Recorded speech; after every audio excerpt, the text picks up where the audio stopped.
Passando aqui para dar o recado da Mais Ágil para você. A Mais Ágil Assessoria faz com que você antecipe o dinheiro do Fundo de Garantia por Tempo de Serviço que está lá depositado parado. Você precisa de um dinheiro para antecipar, de repente, uma prestação de um carro, dar entrada num apartamento ou mesmo pagar uma conta. Entre em contato com a assessoria da Mais Ágil. Aqui embaixo, na descrição, tem um link, você vai direto para eles, ou então o telefone que está passando aí nessa tarja. É simples, é rápido, a Mais Ágil em menos de 24 horas faz a antecipação dessa grana. Não perca o contato com a Mais Ágil, porque ela vai ajudar a você a ter aquele dinheiro que às vezes é necessário em certos momentos e está lá, guardado à toa, sem que você use. Mais Ágil, parceira aqui do canal Atenção Vascaínos. Salve, torcedor vascaíno! Bom dia! É um prazer estar com você por aqui nesse sábado pela manhã. E olha que hoje a gente vai ter a possibilidade de ter uma resenha bem legal. Eu tenho aqui um convidado especial, aliás, ele já é quase que uma cadeira cativa aqui no AV. Sempre que a gente quer ter um papo um pouco mais de técnica, de conteúdo, de modelo de jogo, de esquema de jogo, ele se faz presente e dá aula, e eu tenho certeza que essa troca de informação por aqui vai ser fundamental. Vamos falar muito sobre Fábio Carille, de que maneira esse treinador pode contribuir com o Vasco na temporada de 2025. Será que o Carille é da maneira que a gente vem encarando o torcedor do Vasco nas redes sociais? A maioria já decretou, não vai dar certo. Olha, torcedor, talvez depois da gente debater aqui, você possa mudar de opinião. E a minha função aqui, como analista, não é fazer você mudar de opinião, e sim fazer você pensar. Se eu conseguir fazer você pensar, eu já estou feliz. Tá chegando um recadinho aí, depois a nossa vinheta. Aí eu já volto com o nosso convidado falando muito sobre números e o trabalho de Fábio Carille. Para você que está curtindo esse final de ano de muitas festas, olha só o recado que eu trago para você da Betfair. A Betfair está com o Vasco e vai estar também em 2025 e dá a você a oportunidade de ajudar o clube e também o canal Atenção Vascaínos, que continua com a parceria para o ano que vem, com os melhores divertimentos nos jogos e apostas esportivas, ganhos turbinados, mega cotação, exchange e muito mais. Mas sempre lembrando, jogos online só para maiores de 18 anos e com muita responsabilidade. A Betfair é a maior patrocinadora da história do Vasco e chega em 2025, dando oportunidade a você de fazer a regularização do seu processo de transição para que a sua conta seja habilitada e você possa continuar se divertindo sem nenhum problema. Tudo dentro da lei, tudo dentro da ordem. É a Betfair. Vem com o Vasco, vem com o AV, vem com a Betfair.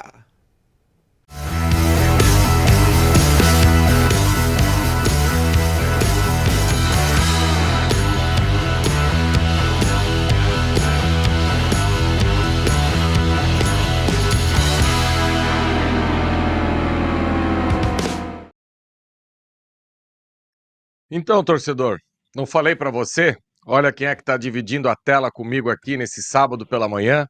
O Gabriel, da Futuri, eles que fazem um trabalho excepcional. Confesso a vocês que eu aprendo muito com essa galera. Todo momento que o Vasco tem alguma troca de comando, eu recorro aos vídeos deles, que é um material sempre bem bacana, bem legal. E hoje, Gabriel, queria já de antemão agradecer aqui a possibilidade de você estar comigo nesse Faísca. E eu precisava de alguém para me ajudar a trazer esses números do Fábio Carille e tentar mostrar para o torcedor que tem guerra, não dá para a gente morrer antes de começar a luta. Enfim, obrigado e se apresenta aí para a galera que ainda não conhece o trabalho de vocês. Obrigado pelo convite primeiro, né, Jean? É sempre um prazer estar aqui no Atenção Vascaínos. Eu, como vascaíno, não escondo isso de ninguém, inclusive lá no Futre fica registrado isso também, mas sempre com profissionalismo, com a nossa questão da imparcialidade também na análise, principalmente. E é isso, cara. Eu acho que todo treinador que chega num clube a gente não pode julgar antes. É lógico que existem exceções, né? Que aí foge realmente ao contexto do clube, etc. A gente vai entrar um pouquinho mais nisso para frente. Mas nenhum treinador a gente pode condenar de fato antes, sabe? De assumir um comando de realmente pôr a mão na massa. E eu acho, na verdade, que o Carille tem escopo e tem uma trajetória bastante interessante para, inclusive, a gente já queimar ele antes de começar o trabalho. Então, assim, para quem não sabe, eu sou Gabriel Mota, sou o head de conteúdo da Futuri, a gente organiza todos os vídeos e análise tática e os podcasts também no nosso canal no YouTube, nas redes sociais do Futuri também, para quem não segue aí, Futuri FC.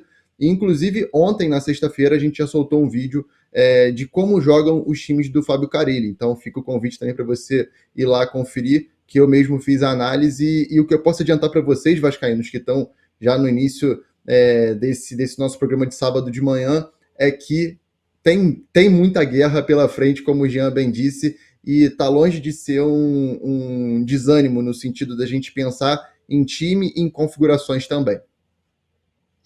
Assim, Gabriel, algo que a gente já conversou fora do ar, inclusive desde quinta-feira a gente vem conversando para marcar esse encontro aqui, é que é o seguinte: o que num primeiro momento não deu para entender, e isso ninguém vai conseguir explicar, isso aí é algo que vai ficar muito difícil de entender, é você sair atrás do Renato Gaúcho no momento e encerradas as negociações com o Renato Gaúcho, você vir com o Carille. Isso demonstra que não existia um modelo muito claro daquilo que você imaginava para o comando desse elenco e de um elenco que você pode contratar. Se bem que, com o Carille, talvez, o rumo das contratações sejam outros do que seria com o Renato. Esse cenário a gente também tem que entender que ainda existe um espaço para percorrer. Mas acho que num primeiro momento, né, Gabriel, antes da gente começar a analisar os números, eu acho que esse é o grande ponto de interrogação. O que aconteceu aí no meio do caminho que a gente saiu de Renato para Fábio Carille? O contexto ele é muito interessante e o Pedrinho falou muito de contexto na última coletiva. E isso me saltou os olhos e eu achei muito positivo, porque é difícil a gente ver um dirigente falar de contexto e dar tanta importância para o contexto, já ter uma definição de modelo de jogo que ele mais ou menos dimensionou para a gente ali, né, falando que o Vasco tem que jogar diante das suas raízes, né, que é um time com mais posse, um time protagonista dentro do jogo. E a partir disso a gente começou a entender que alguns nomes não fariam sentido, né? O Carille, por exemplo, é um desses, apesar de ser um treinador flexível nesse sentido, tá? Não é todo esse retranqueiro que as pessoas pintam aí, como tantos outros no mercado. Ele é um treinador que se adaptou bastante diante da carreira, e a gente vai falar disso mais para frente. Mas o que me chama a atenção é ter a especulação do Luiz Castro, que no Botafogo era um treinador de transição, era um treinador que pregava muito pela transição ofensiva, não era um treinador de posse. Aí vai para Pedro Caixinha, que tem como grande pilar a pressão alta, e o Vasco hoje não tem condição de fazer uma pressão alta, pelos jogadores que tem ofensivamente. Aí vai o Renato, que foi uma das piores defesas do Campeonato Brasileiro nos últimos 2 anos, mas que com bola entrega bastante, é um time que é objetivo, mas que ainda tem um pouco de cadência, a posse é o que norteia os times do Renato, e a gente vai para um Fábio Carille que tem como grande pilar o funil defensivo, que ele próprio chama de funil, que é de fato defender muito bem, nas transições ser muito rápido e objetivo, e com bola também ser objetivo a partir de algumas dinâmicas. Então são 4 modelos muito diferentes entre si, muito. Até o Antônio Oliveira, que eu não sei nem se entrou nessa conversa, mas assim, se entrasse, seria um 5º modelo também diferente, que é mais uma questão de inverter a bola mais rápido, inverter corredor, achar espaço na amplitude. Mas assim, Jean, 5 modelos muito diferentes, o que me chama atenção, porque falta coerência no processo. Assim, eu acho que fica bem claro isso. Olha como são as coisas. Na última quarta-feira, eu fiz uma live aqui. Aliás, eu comandei o News no lugar do Flávio. E eu estava entrevistando não, batendo um papo com o Gilmar Ferreira. E num determinado momento, o Gilmar Ferreira começou a falar da identidade do Vasco. E eu falei para o Gilmar disse que na década de 70 tinha uma faixa da Força Jovem que time que tem garra, a torcida não desgarra. E o Flávio bate muito nessa tecla. Só que assim, o Gilmar e o Flávio são de uma geração, eu sou de outra e você já é de outra. Eu sou de uma geração, Gabriel, que eu nunca vi o Vasco ganhar nada com time ruim. Ou o Vasco tem time bom, jogadores bons, ou não ganha. Isso para mim é muito claro, porque eu começo a lembrar de título do Vasco de 87, 88, 89, Sele Vasco, né? Depois, final da década de 90, só Timão. 2011, time bom também, vários expoentes. Praz, Dedé, Anderson Martins, Alexandre, que já tinha ganho tudo, Diego Souza, que não precisa nem falar, Felipe no meio brincando com a bola, Eduardo Costa, que era um primeiro volante de seleção brasileira. Enfim, eu nunca consegui ver o Vasco ganhar com um time ruim. Eu passei isso para o Gilmar. Então, essa questão do Pedrinho de resgatar a identidade do Vasco, eu vejo que ele vai ter que buscar lá no final da década de 90. Porque de 2000 para cá, Vasco com posse, Vasco envolvente, cara, não teve mais. Isso aí não teve mais. Eu acho até meio utopia querer resgatar algo que ficou tão longe, né? Dito isso, Gabriel, o que aconteceu com o Carille no Santos, que eu conversei com amigos meus, um, inclusive, o Elton Carvalho, trabalha comigo aqui na rádio, jornalista, e ele até de vez em quando grava alguns depoimentos para canais específicos de Santos. Não que ele seja um efetivo desses canais, mas troca uma ideia com os caras. O Santos é um time que, esse sim, tem uma cultura no decorrer dos anos de usar a base e ser ofensivo. Coisa que com o Carille, especificamente nessa temporada, ele não usou a base. Ele não usou a base do Santos. Ele pegou a base e deixou lá no canto. Até esse meu amigo citou o JP Sherman, que era um lateral, que era para utilizar, não era utilizado, ficava colocando outros laterais, enfim. E um outro fator, Gabriel, que isso machucou o torcedor do Santos, aí pegou a birra, que aconteceu com o Barbieri no Vasco, inclusive contra o Santos. Lembra quando o Barbieri deu aquela entrevista dizendo que o Santos era um time de primeira divisão e o Vasco não estava acostumado mais com essa competição, e ali azedou a marmita, ali a coisa não andou mais. E o Carille dá uma entrevista no Santos, dizendo que no Santos não tem pressão. Pressão tenha no Corinthians. Pô, ele foi mal demais. Então, assim, ó, isso tudo foi pro balaio na hora de você analisar o trabalho. Por quê? Ele disputou 2 competições pelo Santos esse ano. Campeonato Paulista, foi vice-campeão. Convenhamos, ser vice-campeão de Campeonato Paulista com um elenco de segunda divisão é um trabalho muito justo. E o que dava para fazer na Série B? Dava para subir com antecedência e ser campeão. Cumpriu. E saiu de lá como se não fosse um nada. Um cara ruim, péssimo. Só que eu tô brigando com números, sabe? Então, assim, Gabriel, num primeiro momento eu queria que tu fizesse essa leitura dele no Santos, e é mais ou menos isso que eu tô passando aqui, que daqui a pouco a gente vai começar a jogar uns quadrinhos aqui com os números do Carille. É justamente isso que eu ia falar. O Carille também, eu acho que uma das coisas que acabou não favorecendo ele no Santos foi justamente não ter esse trabalho de um jogo mais vistoso, uma posse um pouco mais sustentada, um jogo mais apoiado, né? E aí ele fugiria completamente da característica dele. E aí eu acho que entra muito a conversa, a comunicação do treinador com o dirigente, como é feita a entrevista para a contratação desse treinador, porque o cara ele nunca fez isso na carreira. O cara ele já foi um cara mais flexível em relação a ataque. O Corinthians de 17 dele é um time muito fluido ofensivamente, inclusive, dá para dizer isso. Com várias dinâmicas que só ele conseguiu utilizar. O Jadson jogando pelo lado direito, jogador de mais de 30 anos, jogando mais pelo lado direito, dando corredor para o Fagner passar e explorar. Então, assim, não era um treinador que se podia esperar um jogo vistoso, sabe? E eu acho que isso foi uma questão também, porque o torcedor do Santos, já machucado pelo rebaixamento, esperou que, pô, vou chegar na Série B, eu vou nadar de braçada, eu vou jogar contra todo mundo com 70% de posse de bola, os meus atacantes vão fazer gol a rodo, e não foi isso que aconteceu. O Santos, inclusive, terminou a Série B com 54% de posse de bola. Isso é número de time que divide muito a posse nos jogos. Em casa vai ter mais posse, vai ter 60, 65. Fora de casa vai ter um pouquinho menos, 47, 48. É um time que divide posse. E isso não é o que o Santos se habituou a fazer e nunca teve o cenário de Série B. Então, no cenário de Série B, entende-se que você vai ser completamente superior pela sua tradição. E nós sabemos que a Série B é uma competição completamente diferente. É uma competição completamente diferente. Que você tem que jogar jogo a jogo sem essa questão de que você tem uma identidade, você tem que pregar por essa identidade todo o tempo. Você tem diversos aspectos que influenciam uma Série B, por mais que hoje o produto tenha uma qualidade maior, gramados melhores, estádios melhores, enfim. Mas ainda assim, essas questões influenciam. E eu acho que isso que foi o grande calcanhar de Aquiles do Carille lá, além todas essas questões que você trouxe. Então, os números amparam de que o Carille foi efetivo. O Carille foi efetivo no Santos. O Carille atingiu os objetivos, até com certa segurança. O Santos não sofreu, né?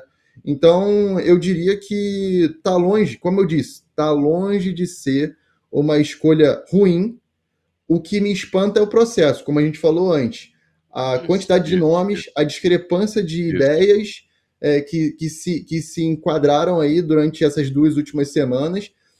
Mas, assim, em relação a treinador e ao que o Vasco tem hoje, inclusive, a grande dificuldade do Vasco hoje é defensiva. Se o Vasco fosse um time defensivamente mais seguro, a gente estaria pegando Libertadores. Eu não tenho dúvida disso. Sim.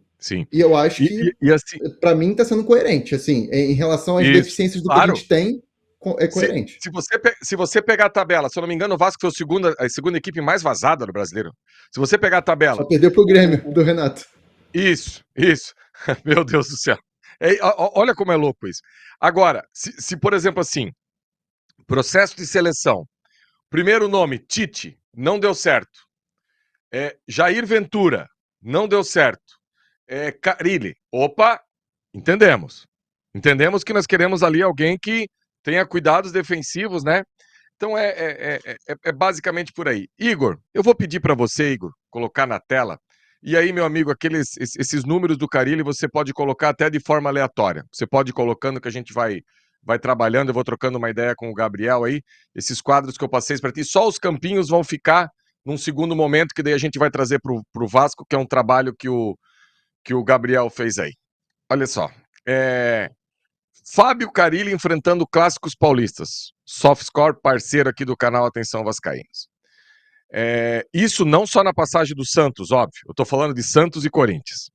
38 jogos, 20 vitórias, 9 empates, 9 derrotas, 60% de aproveitamento, 40 gols pró, 28 sofridos, 16 jogos sem sofrer gols. Isso é muita coisa. Para clássico, num universo de 38, é muita coisa mesmo.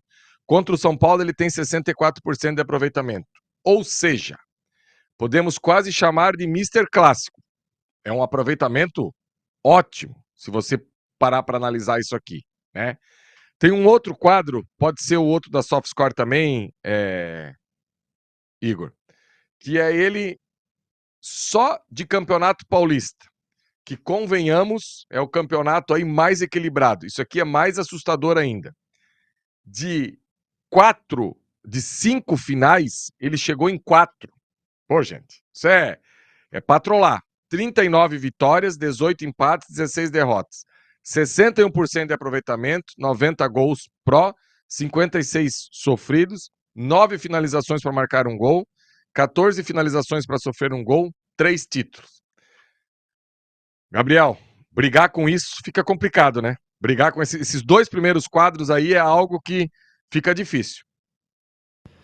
Pois é, e eu acho que a grande questão do Vasco hoje é ser competitivo independente do contexto, né? A gente viu que contra times mais qualificados com bola, Botafogo, Flamengo, Palmeiras, a gente sofreu 3 jogos de uma forma patética quase.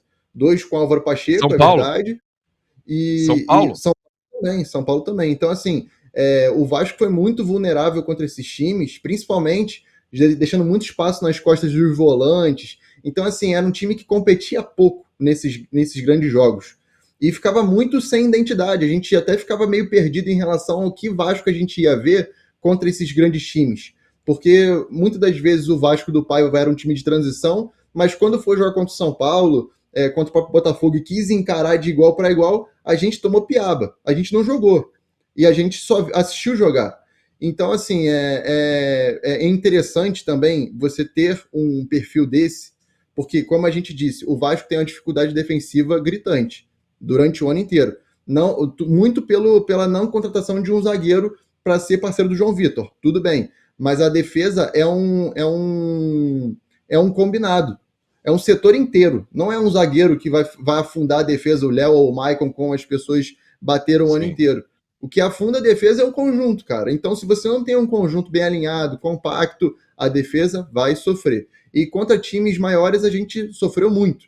E o Carille é justamente esse cara que contra times maiores consegue competir independente do contexto. O Carille ele não foi só treinador do Corinthians de 2017, campeão brasileiro. Ele foi treinador de times inferiores, inclusive do próprio Santos, foi treinador do Atlético Paranaense também, com material humano bem inferior ao que ele teve lá quando ele realmente fez sucesso em Itaquera. E agora no Vasco a gente também tem que entender isso. Né? Se a gente tivesse realmente já um investidor, a capacidade de ir investir, trazer grandes jogadores de jogo de cara, bala na agulha mesmo, beleza, eu até diria que faria sentido trazer um outro treinador. Mas a gente não tem perspectiva de melhorar em larga escala esse elenco que está aqui hoje, sabe? E eu vejo muitos encaixes e muitas características, inclusive ofensivas, desse elenco que casam com o que o Carille faz. E assim, não é o que ele fez pontualmente no Corinthians ou no Santos. Casa com os princípios dele de fato, que são princípios ofensivos. Nesses casos a gente vai falar posteriormente. Mas assim, Jean, em relação à efetividade, ele é efetivo.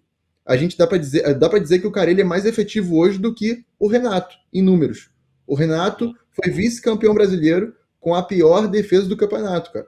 Ele foi vice-campeão brasileiro muito pelo Luiz Soares e como ele potencializou o Soares também, que ele teve mérito nisso. Sim, mas mérito. Assim, estava longe de ser um time equilibrado, sabe? Nos últimos 2 anos estava longe de ser um time equilibrado. Perfeito. Igor, se você puder trazer para a gente aí os números dele na carreira, do aproveitamento dele, que ele teve até hoje, em todos os clubes aí, a gente acabou separando esses números também, que é um aproveitamento muito ok, muito justo. E isso é um levantamento de todos os clubes que ele acabou passando. E outra coisa, parece que ele é um treinador que tem muito tempo de estrada, mas não, no recorte de treinador ele é extremamente novo, ele tem 51 anos.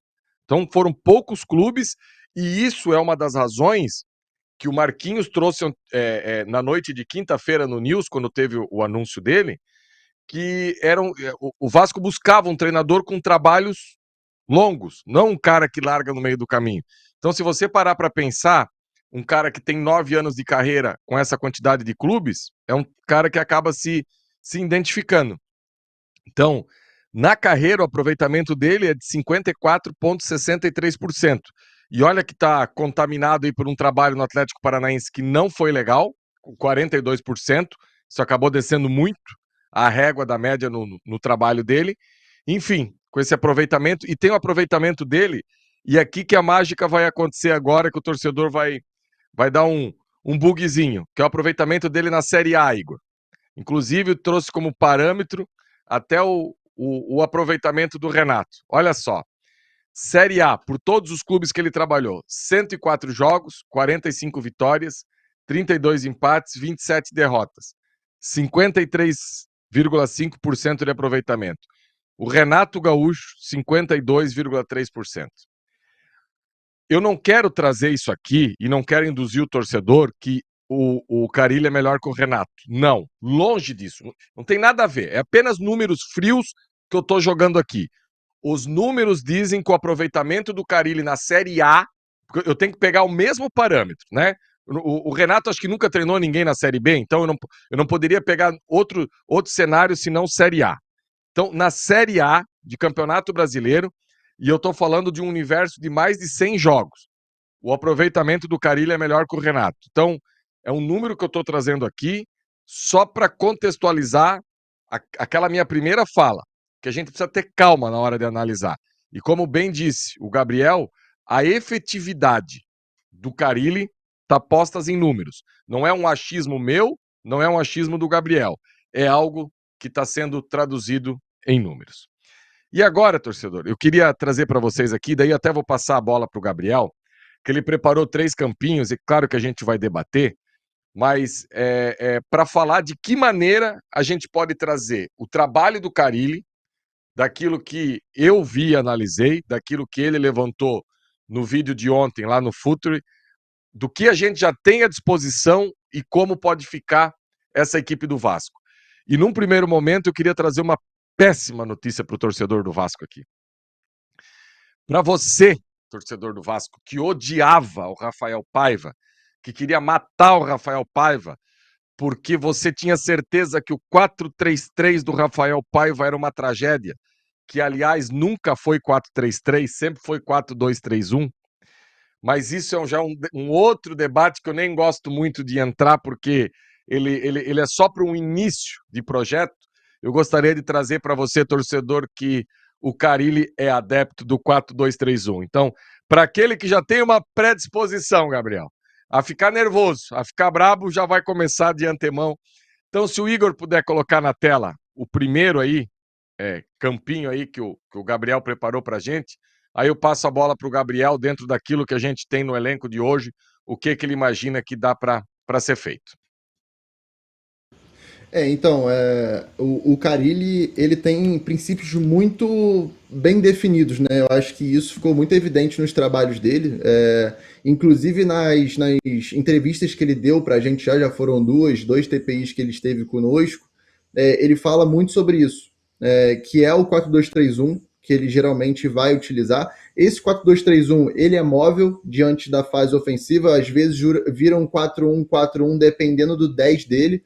O 10 dele no Corinthians era o Rodriguinho, que descia muito para ficar próximo desse segundo volante. Se o Igor puder até passar para a próxima foto, que já fica mais claro essa disposição, a gente vai estar vendo que o camisa 5 do Carille é muito importante em duas fases. Primeiro, os camisas 5 do Carille são muito, muito bons passadores. O João Schmidt no Santos agora, que foi até um nome que foi levantado no Vasco e tudo mais, é um jogador que se destaca principalmente pela capacidade de passe. Curto, longo, dinâmico e rápido. Hoje, no elenco do Vasco, de 5, se a gente for pensar nisso, a gente teria o Sforza e, hipoteticamente, o Jair, que aí eu acho que seria realmente o cara mais apropriado para essa função, diante das características, até por estatura também, porque o Carille gosta de um 5 que seja mais alto.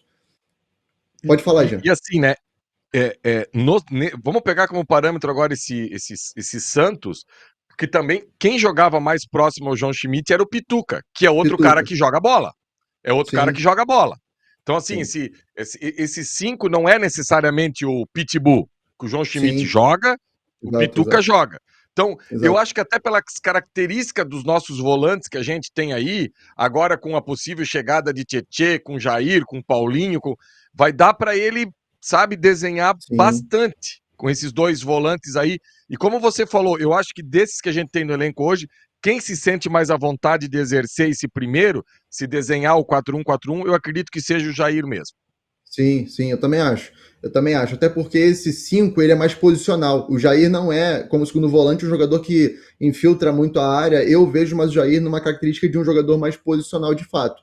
E o 8 do Carille, apesar do Pituca ter altura, o Pituca ser um jogador mais pesado, é um 8 que pisa muito na área e vai flutuar muito nas costas da pressão adversária. E é justamente o que o Paulinho faz muito bem, né?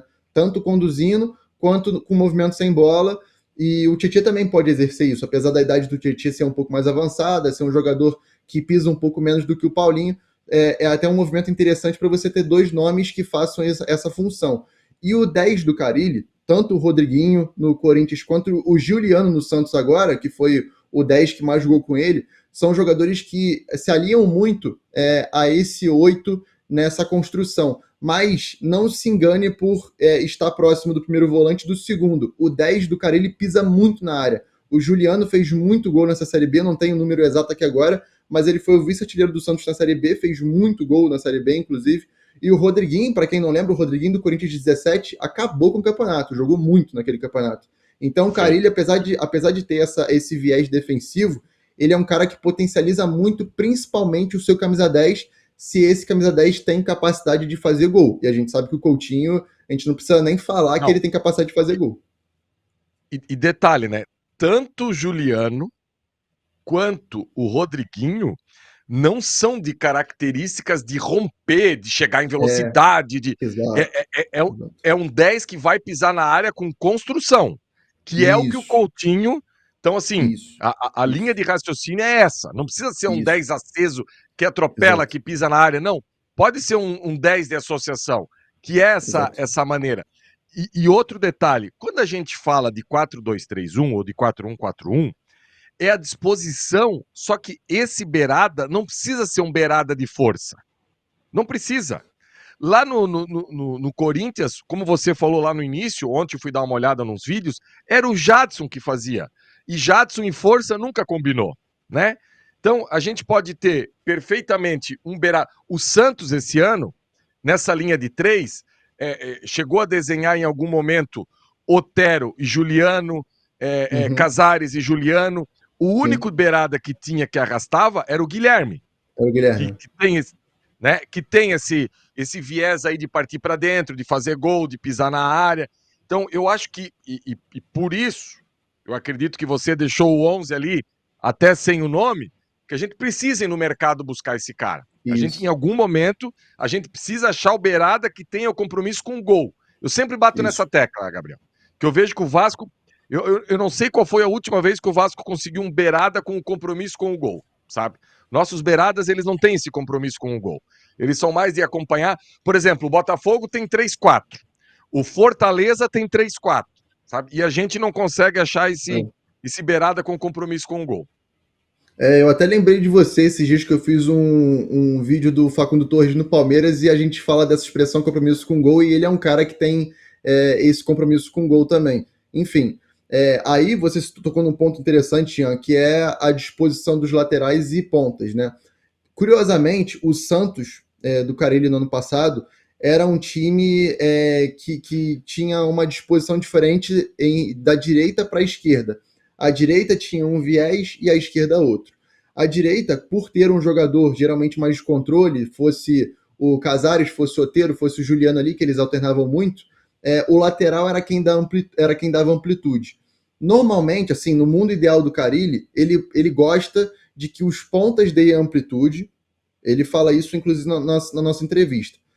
E que ele gosta também de ponta de pé natural, ou seja, o ponta direita de pé direito, o ponta esquerda de pé esquerdo. Porém, ele é muito mais flexível em relação a isso, porque no Corinthians ele usou o Ángel Romero de ponta esquerda, no Santos ele usava o Guilherme de ponta esquerda, e são dois jogadores destros. E eu acredito que pela característica do Adson, que é um jogador de mais de construção, a gente falou muito isso durante o ano, né? O Adson, ele não é um ponta, ele é um meia-direita que participa muito ali no intervalo entre zagueiro e lateral, tudo. Eu acredito que quem vai dar amplitude nesse time do Vasco seja o lateral direito. E aí, essa dinâmica aqui, principalmente desses triângulos, os triângulos do Carille são muito importantes dos lados do campo, e o triângulo que mais funciona nele é justamente o triângulo que tem a mais movimentação. Ou seja, se a gente tem um ponta-direita que vai muito para dentro, como o Adson, que corta para dentro, um volante que ataca muito a profundidade, como o Paulinho, e laterais que consigam ultrapassar, como é o Puma e o Paulo Henrique, a chance desse triângulo criar dinâmicas interessantes, dele ficar rodando e ser um triângulo o tempo inteiro, é muito interessante. E aí, os times hoje em dia, é natural isso, tá? Os times hoje em dia não estão acostumados a defender ultrapassagem, principalmente por dentro, que é onde o volante aproveita o espaço. Um exemplo claro disso era aquela jogada viciada do Pep Guardiola no Manchester City, que o De Bruyne infiltrava em direção à linha de fundo para fazer o cruzamento para o Haaland. Ninguém conseguia defender essa jogada. E porque justamente é natural que as defesas não estejam talhadas para esse tipo de movimento. Então é uma dinâmica interessante do lado direito, e do lado esquerdo já imagino um Piton mais construtor, mais por dentro, jogando por dentro de fato, associando muito com o Coutinho, e esse ponta esquerda, a depender de quem vier, se for o Coelho, enfim, ser um jogador mais agudo de fato. Para o torcedor entender o que o Gabriel está trazendo aqui, no último jogo teve um lance perfeito desse, que foi a infiltração do Paulinho no passe do Payet. Que o Paulinho ataca aquele espaço e quando ele vê, ele tá na cara do gol. E o Paulinho tem uma leitura sensacional daquilo ali. Tem leitura e tem força para fazer aquilo ali. Já esse lateral direito, eu tenho comigo, Gabriel, que é sempre assim, ó. Eu não tenho uma opinião formada entre Puma e PH. Confesso a você que eu não tenho, porque eu sempre fico na dúvida, assim. Agora, se eu tenho, por exemplo, eu vou enfrentar uma equipe que eu sei que eu vou sofrer mais, que eu vou ter que descer um pouco mais a linha e minha transição vai ter que ser mais rápida, eu coloco o PH. Se eu vou enfrentar uma equipe que eu acho que eu vou mandar no jogo, o meu lateral é o Puma. porque cada um chega com sua característica na linha de fundo. Um chega na associação, que é o Puma, mais técnico, e o outro chega rompendo, mais de jogar na frente. Então, eu acho que dá até para brincar, entre aspas, na lateral direita dessa maneira. Ah, eu vou enfrentar uma equipe que eu vou precisar do resultado e eu acho que eu vou mandar no jogo. Puma, é você. Ah, eu vou pegar o rival, eu vou pegar o Palmeiras, eu vou pegar o Botafogo, eu vou sentir que eu vou sofrer um pouquinho mais. PH, é você. Eu acho que é mais ou menos por aí que dá pra gente encarar. Agora, independente do modelo, de tudo isso, o Gabriel deixou em aberto ali. A gente precisa ir no mercado. A gente vai precisar desse. Eu acho que o Coelho preenche bem aquele espaço ali, sabe? Eu acho que o Coelho é um cara que daria um Coutinho, Adson, Verratti e Coelho é algo bem bacana para iniciar o trabalho.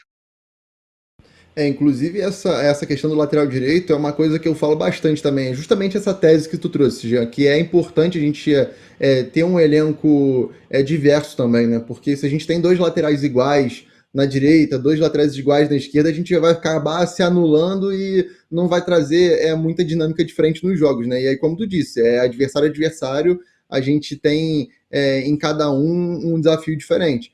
E uma coisa que eu estava muito preocupado em relação à escolha do treinador era como o treinador trata o centroavante. Porque a gente sabe das deficiências do Verratti em algumas fases do jogo. E isso era uma coisa que eu estava realmente preocupado, porque os centroavantes do Renato são centroavantes que apoiam muito a criação, são centroavantes mais técnicos, geralmente, e isso estava me assustando um pouco, porque eu falei, cara, a gente vai precisar de centroavante que associe mais. E o Verratti, por mais que ele tenha o corpo, a capacidade física, ele é um jogador que ainda faz muito pouco o pivô. E me dá até agonia, cara, porque assim, o Coutinho procura o tempo inteiro essa associação com o pivô, para fazer 1-2. E ele até fez contra o Cuiabá, tudo. Me parece que com um pouco mais de entrosamento ele vai conseguir fazer isso. Mas o time do Carille, que me chamou a atenção no Santos, o Santos foi o time que mais cruzou bola na área na Série B. E é um time que preferencialmente busca atacar pelos lados. Então, assim, a partir das ultrapassagens de lateral, ou até de ponta, de segundo volante, como no caso do Paulinho, vai na linha de fundo, cruza na área, seja rasteiro ou no alto. E outra coisa, as bolas paradas do Carille são muito fortes. Ele faz uma coisa diferente em relação aos outros, que é o seguinte, ele não espalha os jogadores na área, ele aglomera os melhores cabeceadores num espaço específico, geralmente na primeira trave. E aí, a partir dessa aglomeração, cria-se várias barreiras ali para o adversário marcar, e aí quando a bola já está em movimento, se espalha para atacar a bola. E aí o Vasco com o Verratti, a gente fez alguns gols assim, né, de escanteio, em que o Vasco ou fez gol ou levou perigo a partir desses movimentos do Verratti, principalmente em primeiro pau, pode se valer muito disso. Então eu acho que, pensando nos nomes que a gente tinha para aproveitar o Verratti nesse ano, talvez o Carille seja até o melhor. Okay.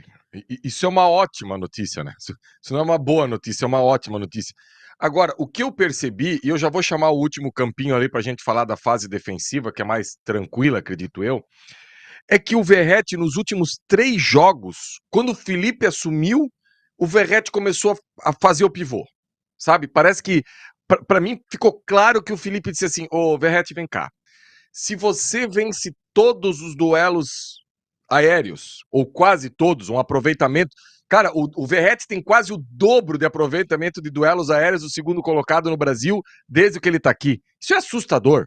Aliás, é um zagueiro, não me engano se é o Pedro Henrique. Pô, desculpa agora, eu não lembro qual é, mas é um negócio assustador os duelos aéreos vencidos pelo Verratti do segundo colocado. Será que no chão você não consegue fazer? E ele começou a fazer. E eu concordo com você que também vai chegando o entrosamento de ele e o Coutinho, e o Coutinho tem muito também.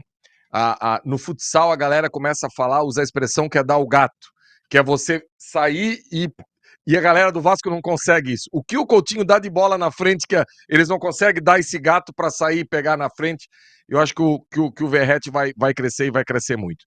E agora aqui pra gente encerrar esse bate-papo aqui, pô, que bacana, que legal que foi esse Faísca Tá Onde hoje.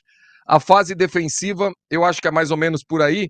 E eu vou dar um pitaco. O que me aflige nessa fase defensiva, Gabriel, é que se a gente tiver que preencher um segundo quadrinho desse aí com Dimitri Payet, aí eu sempre vejo que dá problema e dá confusão. Mas enfim, dá a tua letra aí sobre essa questão da fase defensiva. Então, a fase defensiva do Carille é muito de acordo com o que ele tem à disposição, né? No sentido do meia e do centroavante. No Santos, essa fase defensiva já era um pouco mais compacta. O meia e o centroavante voltavam muito para fechar a linha quando o bloco era mais baixo, tudo. No Corinthians, de 17, o Jô, ele sobrava. O Jô não marcava. O Jô, ele prendia zagueiro lá atrás e ele não marcava. Ele ficava sobrando de fato. E é o que eu acho que possa acontecer em muitos jogos para o Verratti se desgastar menos. O Verratti se desgasta muito em vários jogos que o Vasco talvez não precisaria que ele corresse tanto que ele corre para trás, né? E o Coutinho, pela idade, pela vitalidade a mais que o Payet, ele tende a fazer melhor essa função aí no hipotético 4-4-1, né? Com o Verratti sobrando. E aí, a grande questão dessa fase defensiva é o papel dos pontas e da linha de 4. A gente está muito acostumado a ver um 4-4-2 marcando com o lateral atrás, né, do ponta, como a gente está vendo aqui, e aí o lateral pega o ponta adversário, e o ponta do nosso time, no caso o nosso 11 e o Adson, pegam os laterais adversários. Nesse caso do Carille, quando o bloco abaixa muito, os laterais entram dentro da área, os nossos laterais, ou seja, forma-se uma linha de 4 para tirar completamente o espaço do adversário em linha de passe, em ultrapassagem, para drible para o fundo, e quem pega os jogadores de extremidade, ou seja, quem pega a amplitude, são os nossos pontas. Então, várias vezes a gente vai ter, inclusive, uma linha de 6 aqui atrás, que é o que o Carille chama de funil. E isso é justamente o que faz os times do Carille serem tão seguros defensivamente, porque não se tem espaço para transitar ali. E a entrelinha do Carille também, que eu acho que foi o nosso calcanhar de Aquiles durante o ano inteiro, era essa defesa nas costas dos volantes e à frente dos zagueiros, né, essa entrelinha ajustada ali. A entrelinha dele é muito compacta, é muito próxima uma da outra. Ou seja, se tu vai marcar alto, a defesa sobe muito. Então a gente já dá para entender que não tem espaço, por exemplo, para um zagueiro como o Maicon, que é muito pesado. Tem que ser um zagueiro leve. Para você marcar em campo para correr. Você ter zagueiro que consiga correr, como o João Vitor corre para trás. E se você marca em bloco baixo, esses volantes afundam muito próximos dos zagueiros. Ou seja, os caras que aproveitam muito bem essa entrelinha, Rafael Veiga, o Gerson, é um jogo mais difícil para esses caras, mais criativos. Então, é uma solução até interessante. Em muitas ocasiões, vai parecer um ferrolho. Mas no futebol atual, a gente tem que saber que, assim, o grande viés é você defender bem para depois atacar. Ô, Gabriel, isso aí, Gabriel, eu vou ser bem sincero para você. Quem não entendeu ainda a importância da fase defensiva, do atacante marcar, tudo... Cara, esse debate ele já nasceu morto, desculpa. Quando a gente vai falar de futebol, outra coisa, a construção. Eu até brinco que a construção já tá começando quando o Gandula repõe a bola. O cara falar que zagueiro tem que zagueirar, porque o goleiro não pode sair com os pés. Gente, mudou, cara. Mudou a parada. Mudou. A fase ofensiva começa nos pés do goleiro e a fase defensiva começa no pé do centroavante. Ponto. Ou entende isso, ou esse time não ganha de ninguém. Isso pra mim é. Perdão, isso pra mim é muito fato mesmo, sabe? Fica bem desenhado. E quando você fala que o Jô sobra, que o Verratti sobra, eu sempre brinco quando eu falo no Atenção Vascaínos que o cargo de não correr para trás quando o Vasco tá sem a bola, o Vasco tem muitos candidatos. E o Vasco tem que até revezar esses candidatos. Porque, hipoteticamente, a gente tem Verratti, a gente tem Coutinho, a gente tem Payet. E então a gente, vamos fazer o seguinte: do minuto 0 ao 15 eu vou, do 15 ao 30 você vai, do 30 ao... Porque senão daqui a pouco acaba sofrendo demais e essa fase defensiva eu concordo com você. E quando você fala da linha de 6, é a linha de 6 mais a linha de 3 e esse centroavante respirando um pouquinho mais lá na frente enfim, é função. Gabriel, cara, queria te agradecer muito, bate-papo foi muito legal, a gente levou quase 1 hora de Faísca Tá On, provavelmente o maior Faísca Tá On da história, porque o Faísca Tá On geralmente é curtinho, mas eu sempre, quando o Vasco troca de treinador, eu gosto de trazer para o torcedor. E aqui, só para deixar claro, quem está acompanhando aqui, a minha função aqui como analista e a do Gabriel, mas aqui do Atenção Vascaínos, não é você fazer concordar com a contratação do Carille. Longe disso. Eu tô aqui para fazer o torcedor do Vasco pensar, para a partir da hora que ele tá encerrando esse vídeo aqui, ele ter o entendimento. Talvez não seja tão ruim, talvez o Vasco tenha um caminho. Se eu só conseguir, eu e o Gabriel, se a gente só conseguiu colocar essa pulga atrás da orelha do torcedor vascaíno, eu já estou satisfeito. Ninguém precisa concordar com as minhas análises, eu sempre falo isso. Futebol, cada um tem a sua maneira de entendimento. Eu tenho um amigo meu, que é técnico de futebol profissional, Fabinho Santos, jogou no Coritiba, jogou no JEC, jogou no Juventude, fez carreira no futebol japonês, tem todos os cursos da CBF, eu troco muita ideia com ele de futebol, foi auxiliar do Rogério Micali no Paraná Clube, na Série A, e ele sempre fala assim para mim, existem várias maneiras de você ganhar jogo e modelos, e existem várias maneiras de você perder jogo. Aí é questão de gosto, mas você não pode brigar com os números e com a efetividade. E me parece que brigar com as efetividades do Carille nesse momento não é um bom negócio. Gabriel, obrigado pela participação, dá as tuas redes sociais, chama aí para o futuro, enfim, tuas considerações.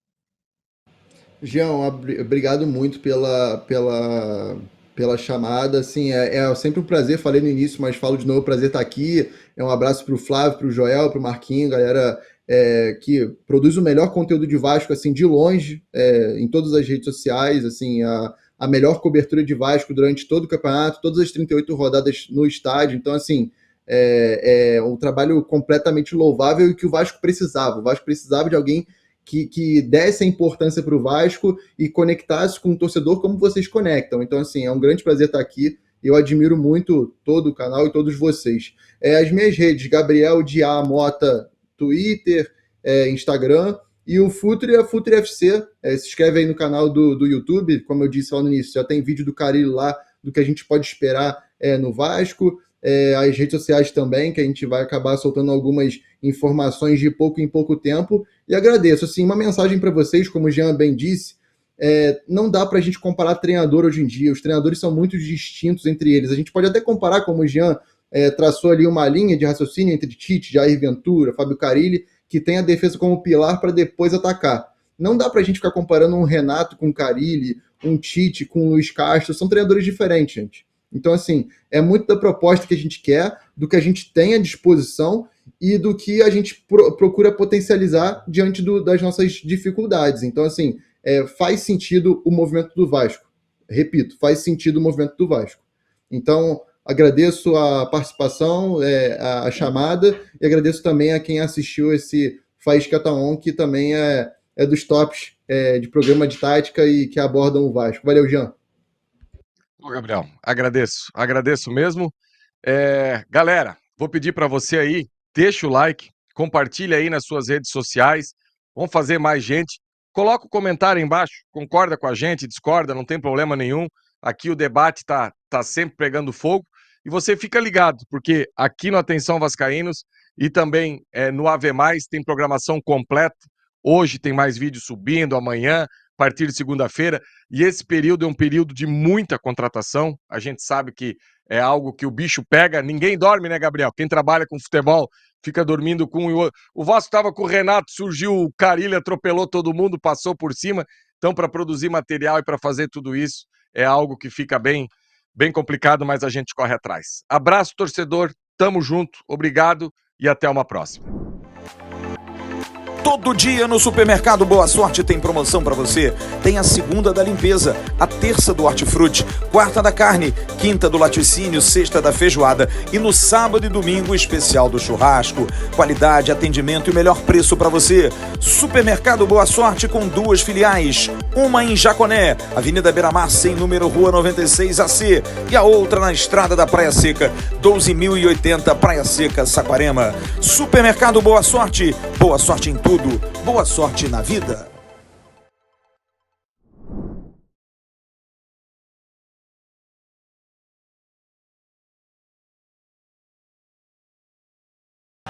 Levantamento para Roberto Dinamite, sozinho, atenção, vai enfiar, gol!